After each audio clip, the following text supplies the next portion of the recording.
Could a Ripple IPO destroy the price of XRP? Today we're going to be talking about the Ripple IPO rumors and what it could mean for XRP. And before we jump into that, let's take a look at the market. It's a weekend Saturday, so the TradFi is not open. Right now, Bitcoin's sitting around $34,000. Solana's continued to, do very well, almost up 5%. And XRP, our topic for today in Ripple, is down, almost 0.5%, about 0.5%. And we go to CoinMarketCap, not much has changed. Yeah, everything's pretty much the same. Now let's hop straight into it. So there have been rumors on the crypto streets that Ripple is gearing up for an initial public offering. And you guys probably know that Ripple are the creators of XRP. And Whale Chart, posted a bunch of XRP influencers that are talking about it. And before we go into this, I do not own any XRP. I'm just going to give you my raw, honest thoughts on what this means, what this could mean, what could this mean for, XRP.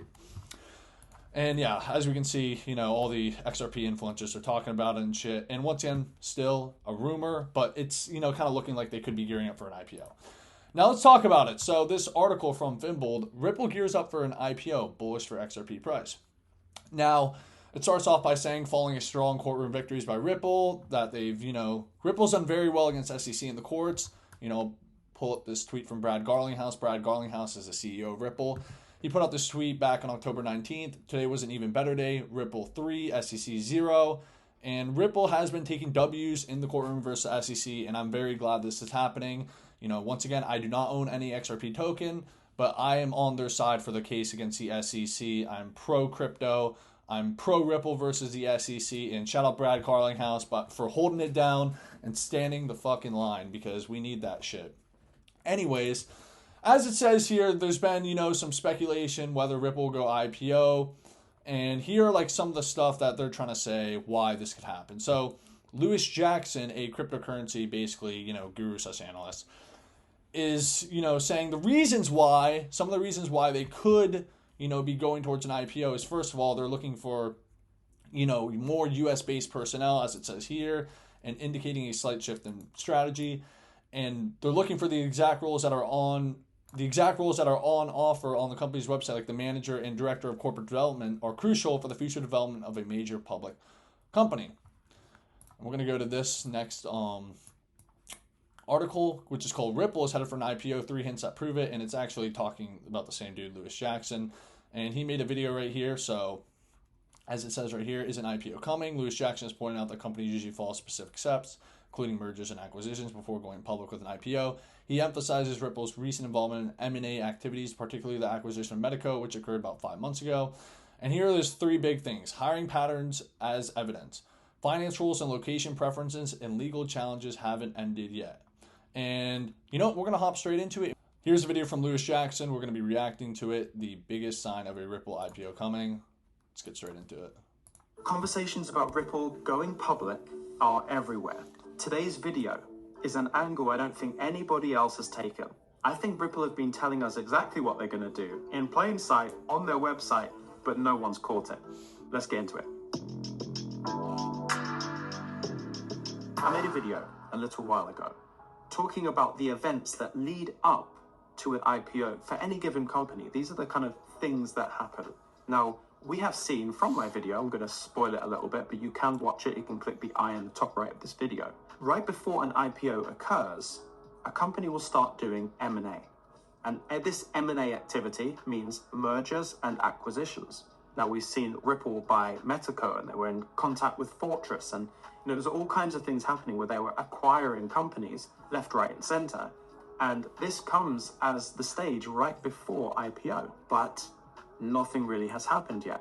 I made a prediction in that video as to when IPO season could potentially happen based on the timelines of events and where I think XRP are.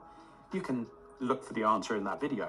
But there are other factors that line up to bring a company public. And one of those things, I believe, is how Ripple is hiring new employees. Not just how they're doing it, but who are they employing? And are these roles significant in the process of an IPO? You see where I'm going? Well, I've done the digging, and I've narrowed it down to a series of roles that I think are most important for an IPO, leaving right at the end the role that I think is most telling about an IPO. So Ripple are hiring for two different roles. One role is a director of corporate development, and the other one is a manager of corporate development. And the point of those hires is actually to steer strategic growth. This role would be in charge of kind of managing mergers, managing acquisitions. Remember, I think we're in M&A phase of this Ripple IPO journey, but they're also there to kind of create these new partnerships. Oh, what did you say about uphold key partnerships? Like, this is the time. Ripple is doing this right now, and they're hiring for roles that manage those situations. Mergers and acquisitions and partnerships. Because when it comes to showing investors the strength of your company, it really helps to have these really good business models and growth strategies underneath, and those are usually headed up by directors of corporate development. They're also hiring for this role in London, San Francisco, and New York, and I think that's more telling of their global operations rather than where they're going to IPO, but we're going to get to that later on in the video. Another series of roles that they're hiring for are engineer roles. And I think this is really, if you're hiring engineers, you're trying to make your infrastructure better. You're trying to make your technical abilities and capabilities underneath more robust and more profound. I think that's probably just good in any growth of any company, and it doesn't necessarily reflect on the prospect of an IPO. But certainly it seems like Ripple is building and building and building to be able to show anyone looking in how robust they are and how they're growing and expanding and making things better. These are all just good signs anyway. Now, here's where it gets a little bit juicy. We also see Ripple are hiring some finance roles, specifically Director of International Tax, we'll get into that in a second, and Financial Risk Director. And both of these roles are fundamental in ensuring that Ripple's numbers are all audited and ready to be seen by the public. Because when you go public, now everyone can see all the numbers. So you need to make sure that you're abiding by international tax. Yeah, that's one thing a lot of people kind of don't understand about going public is once you are a public company, everything has to be extremely, extremely transparent. It's because they're a global company. But you also need it in such a way and displayed in such a way and formatted and audited in such a way where anyone can look in and understand what's going on at the company. It's kind of the double-edged sword of going public. But in order to go public, you need these positions in place and you need that infrastructure underneath to be clearly showing what's going on underneath the hood of Ripple. I want to say something here quick. The last couple of weeks I've been out of my house. It was being renovated and we've had to move all around. We've moved houses multiple times. Essentially, I've been working from either here in like a rented office or in a coffee shop.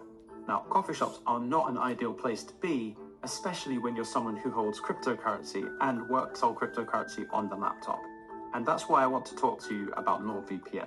When you're in these coffee shops... The classic NordVPN shell. W shell. Get your bag, boy, get your bag. And that is the Shareholder Communications Senior Manager.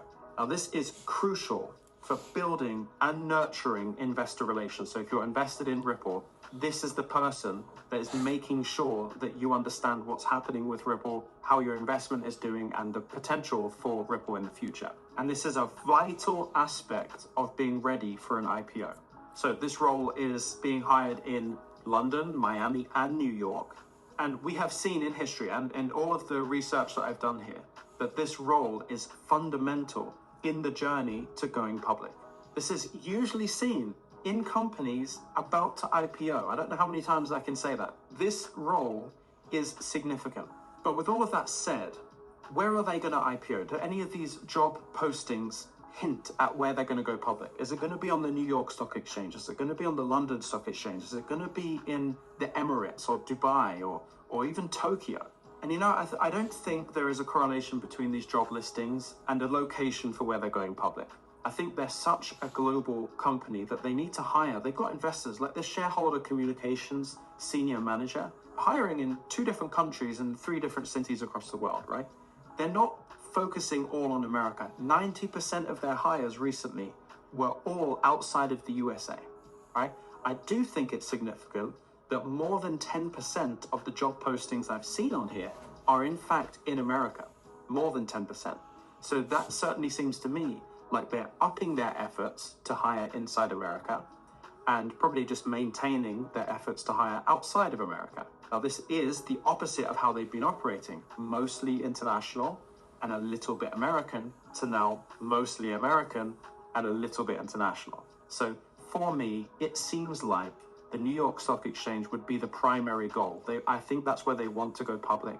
Secondarily to that, it would kind of make sense to go to London, but then it also equally makes sense to go to Dubai and have it go public there. The problem with those is that as soon as you come away from the New York Stock Exchange, the valuation of Ripple in that environment is less, right? And so we really are looking to go public in America.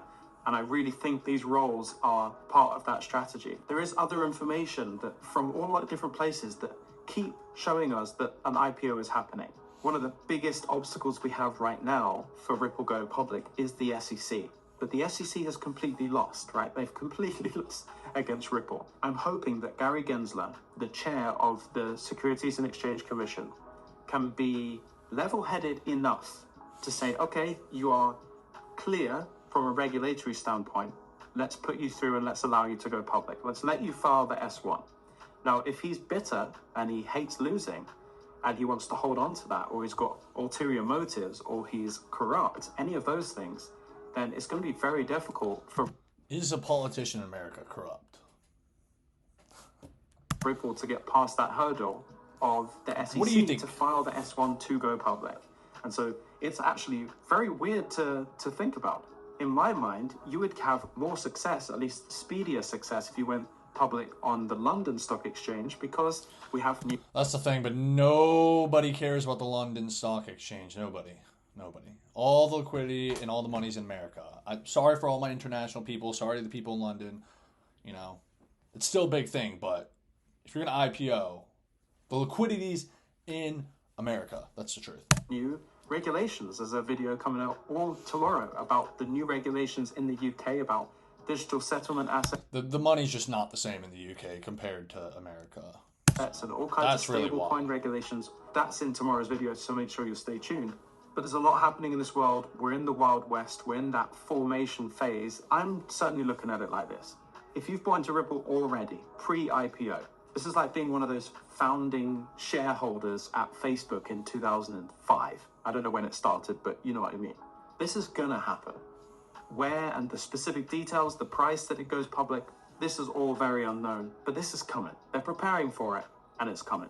And I'd love for you to let me know what you think about the correlation between the jobs that they're hiring for and... Yeah, shout out Lewis Jackson. This is a really cool video. Make sure to go follow him on Twitter at CryptoLulu.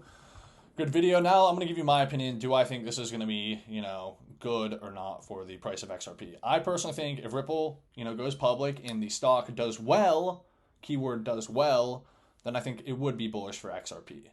So, and we know historically the price of XRP, has not made an all-time high since 2017. And we don't even know if it'll hit an all-time high again in the next year. But with that being said, I think an IPO would be dope, and I think a lot of you XRP holders would probably take advantage of it. I'm not going to buy into it personally, but I think you can obviously make a lot of money on it. You can make money on pretty much damn near anything, it seems like, these days. But yeah, guys, that's all we got for today's video.